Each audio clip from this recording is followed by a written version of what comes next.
이번에 다룰 내용은 교통사고 실무상 종종 쟁점이 되는 주제를 한 가지 다뤄보도록 하겠습니다. 교통사고로는 외상성 뇌경색입니다. 뇌경색 하면은 보통 일반인들이 생각하는 경우에는 뇌혈관 쪽에 문제 있어가지고 언어 장애 같은 경우 또는 인지 쪽에 문제가 생기는 경우 이제 그렇게 많이 인식을 하시죠. 통상 중년이나 장년인 경우에 노년 경우에 있어서 뇌혈관 질환을 갖고 계신 분들이 주로 발생하는 후유증 뇌경색이 있습니다. 중풍, 치매 같은 경우는 알츠하이머 또는 혈관성 치매 이런 이야기 들어보셨죠. 이처럼 그 뇌혈관계 쪽에 질환을 앓고 있는 분들이 발생하는 그 뇌경색. 근데 이 뇌경색이 기존의 질병으로 인한 뇌경색이냐, 교통사고로 온 것으로 외상성으로 볼 수 있느냐. 이것이 사실 굉장히 실무적으로는 다툼의 여지가 크고 아주 소송으로 발전되는 경우도 많이 있습니다. 자, 오늘은 이 주제에 관해서 한번 다뤄보도록 하겠습니다. 자, 우선 우리가 심장에서 이제 피를 생성하죠. 피가 생성되면 우리 몸의 일체 각 피관에다가 이제 피를 공급하게 됩니다. 머리 쪽에도 역시 심장에서 피를 공급해서 머리 쪽으로 보내는데 혈관이 크게 4가지가 있습니다. 경동맥과 추골동맥에 해서 각각 2개씩 혈관을 통해서 피를 공급하게 됩니다. 공기라든지 또는 포도당 같은 이런 영양소 같이 공급이 돼야지만이 뇌의 어떤 원활한 활동을 할 수 있게 됩니다.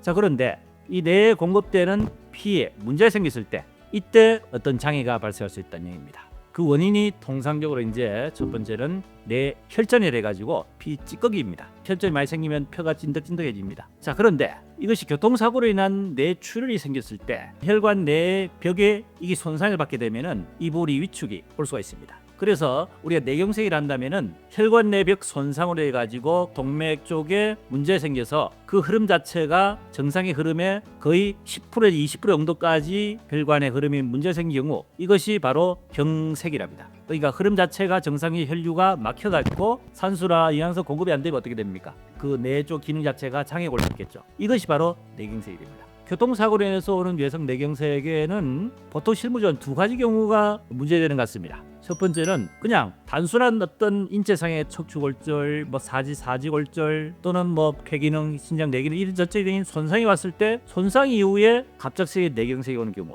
또는 뇌 쪽에 출혈이 동반돼서 뇌골절이라든지 또는 두개강내에 있는 출혈을 동반됨으로 인해 가지고 뇌경색이 오는 경우 뇌경색 부분이 왔는데 이것이 뇌 쪽에 손상을 가해서 출혈이 생겨서 오는 뇌경색은 그나마 그래도 외상성 볼 확률이 더 높겠죠. 근데 그렇지 않고 그냥 갑자기 뇌 쪽에 손상이 안 왔는데 뇌경색이 왔다. 그러면 거의 대부분의 경우에는 교통사고 관련이 없다. 특히 피해자가 그 전부터 해서 뇌혈관 쪽에 질환을 앓고 있었다. 고지혈, 당뇨, 기타 심혈관계 질환 같은 이런 혈관계 질환을 앓고 있고 거기다가 약을 계속해서 복용하고 있었다. 이러면은 사실 당연히 보험사라든지 또는 누가 보더라도 이것은 사고 관련이 없다. 이렇게 생각할 수 있습니다. 주로 사고일로부터 해서 적어도 길게는 한 달 이내, 보통 한 2주 이내 갑작스레 뇌경색 온 경우에는 대부분 교통사고 외상성 온 것으로 이렇게 봅니다. 사고 이후에 한참 뒤에 6개월, 1년 뒤에 뇌경색 온 경우에 있어서는 이것은 사고와 인과관계를 연결하기 상당히 어렵습니다. 왜냐하면 급성으로 온 경우 아닌 만성으로 온 경우에 있어서는 이 사고와 연결하기가 상당히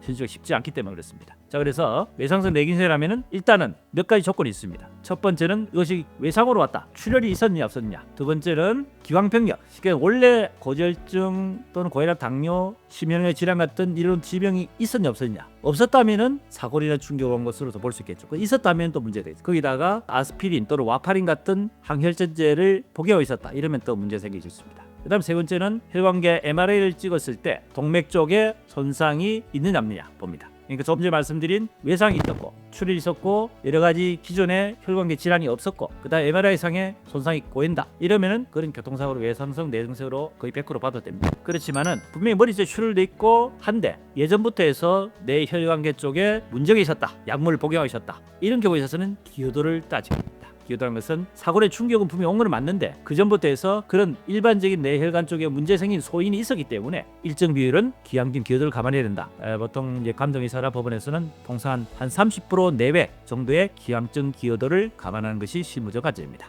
오늘은 외상성 뇌경색 교통사고로 해서 빠른 기간 내에 갑자기 급성으로 온 경우에 있어서는 이건 교통사고로 온 것으로 봐야 된다. 그리고 그 전에 뇌혈관 질환이라든지 약물을 복용하고 있었던 분이 사고 충격에서 왔다 하면은 어느 일정 기간 일정 부분의 기여도를 감안해서 처리할 수 있다 하는 부분을 가지고 다뤄봤습니다. 도움이 되셨으면 구독, 좋아요, 알림 설정 부탁드립니다.